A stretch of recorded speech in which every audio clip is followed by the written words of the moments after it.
You are looking at Julian's pronunciation guide, where we look at how to pronounce better some of the most mispronounced words in the world, like this other curious word. But how do you say what you're looking for today?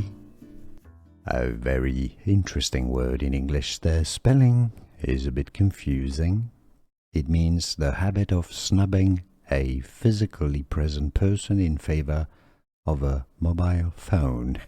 Yeah, very common condition these days, pronounced as phubbing. So you ignore someone and you're paying attention to your mobile phone. Don't do that. It's not nice. Phubbing. Phubbing. Stress on the first syllable. Make sure you remember this one. Phubbing. Now you know.